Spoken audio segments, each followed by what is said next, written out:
Hello.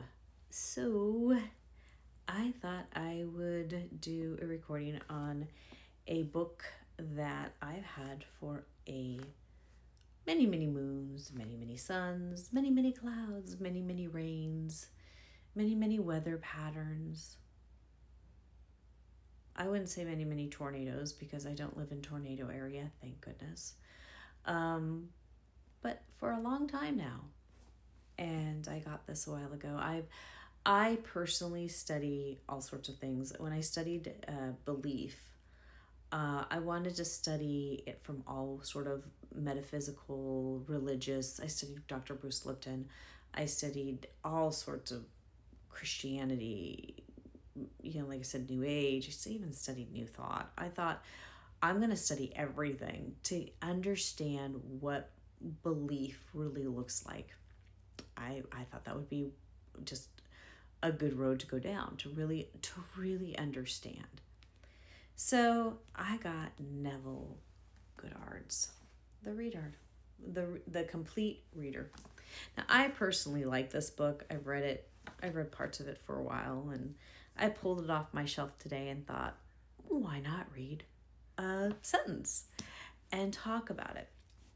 So I'm going to say, to release person, I'm going to say person instead of man because we're going to be gender neutral here, from all condemnation is to free yourself so that you may rise to any level necessary.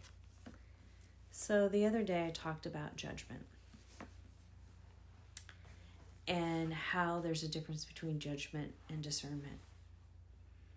You see, when we start releasing ourselves out of that judgment, we're releasing ourselves out of condemnation, whether that's over our belief system, over others. And this is super important because discernment is always going to lead us to this path where we're going to have our eyes opened to know what goes on.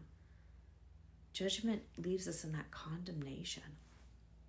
But that also plays a factor over our beliefs, over ourselves and what we want.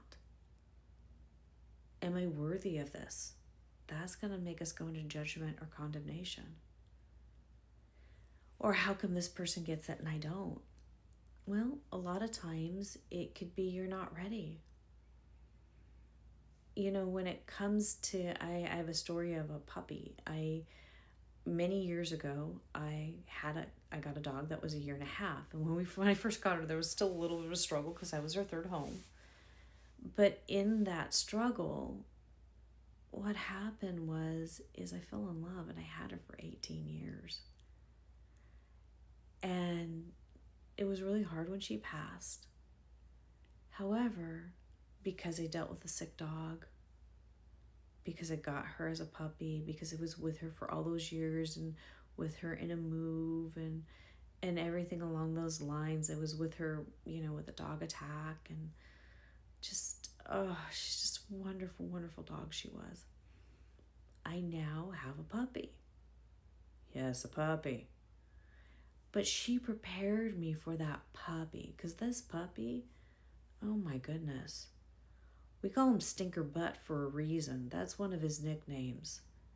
You can laugh, but he shoot up so many shoes and a remote. Yes, he's cute. I'm sure you've seen pictures of him. He is cute. But that's his only redeeming place right now, is him being so cute.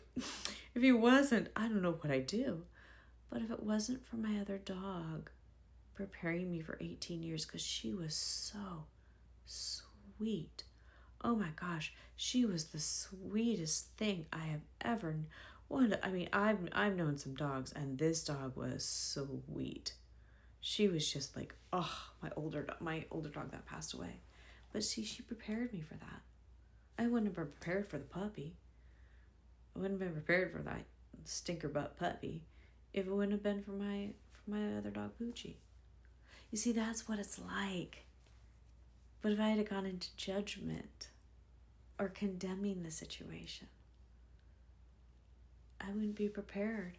I wouldn't have the joy that I have with my puppy's fun to play with too. He's super cute. It wouldn't have all this stuff. If I judged between the two of them, like, well, the puppy's completely different. Instead of discerning between the two of them and being curious of how they're different and being grateful. This isn't about you being worthy or not worthy of what you're trying to manifest. What this is this is about you preparing, you being ready,